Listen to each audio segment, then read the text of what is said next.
जब मैं छोटा सा था 1980 में प्रियंका और मैं घर में लेई बनाते थे, रात को निकलकर पोस्टर चिपकाते थे। चुनाव समझता हूं, 20 साल से मैं स्वयं चुनाव लड़ रहा हूं।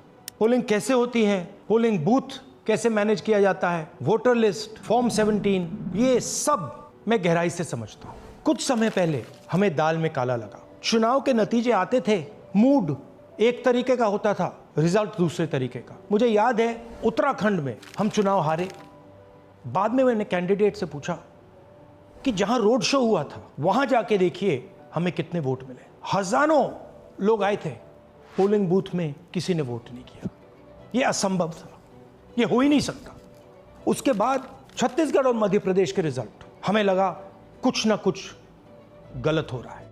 2018 में मध्य प्रदेश में चुनाव होता है, हम जीतते हैं। हमारी सरकार चोरी हुई थी।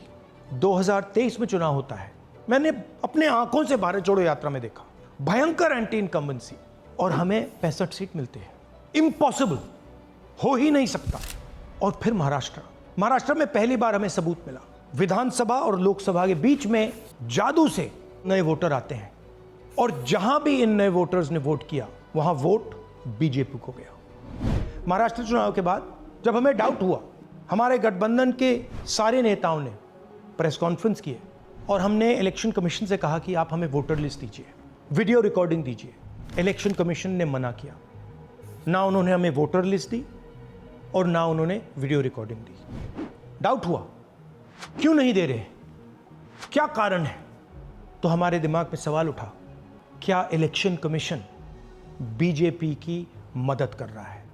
क्या इलेक्शन कमीशन ही इलेक्शन को चोरी करवा रहा है? इसके बाद हमने एक टीम सेटअप की और हमने उन्हें कहा कि आप जाइए, एक कंस्टिट्यूएंसी भी जाके ढूंढिए, सच्चाई ढूंढिए, किस प्रकार से चीटिंग की जा रही है, किस प्रकार से ये काम किया जा रहा है और कौन कौन इस काम को कर रहे हैं। सबसे महत्वपूर्ण बात यह है कि इलेक्शन कमीशन डिजिटल डेटा नहीं देता है, फिजिकल डेटा देता है। मतलब लाखों कागज में वोटर लिस्ट दे देगा, मगर डिजिटल वोटर लिस्ट किसी को कभी नहीं देता है। क्यों नहीं देता? कारण क्या है? कारण है कि अगर डिजिटल डेटा मिल जाए तो इलेक्शन कमीशन की सच्चाई पूरे देश को पता लग जाएगी। हमने टीम को बताया, मैंडेट दी कि आप जाके चेक कीजिए, आप 5-7 सीटों पे पता लगाइए कि चीटिंग हुई, और अगर हुई तो कैसे हुई। टीम ने हमें एक दिन बताया कि 5-7 सीटों पे काम किया ही नहीं जा सकता। क्यों? मैंने उनसे पूछा क्यों नहीं किया जा सकता? उन्होंने मुझे ये कागज दिखाए। ये जो कागज हैं, ये एक लोकसभा के कागज नहीं है, ये एक विधानसभा के कागज है, और इन कागजों को हमने मैन्युअली सॉर्ट करना पड़ा।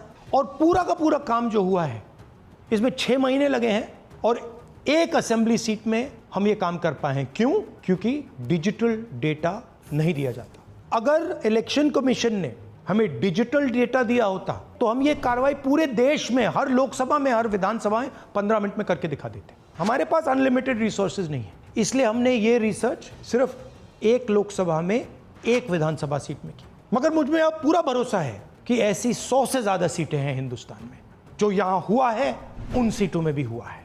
और याद रखिए, अगर बीजेपी को 10-15 सीटें कम आती तो आज नरेंद्र मोदी प्रधानमंत्री नहीं होते, इंडिया गठबंधन की सरकार होती। जांच ने 5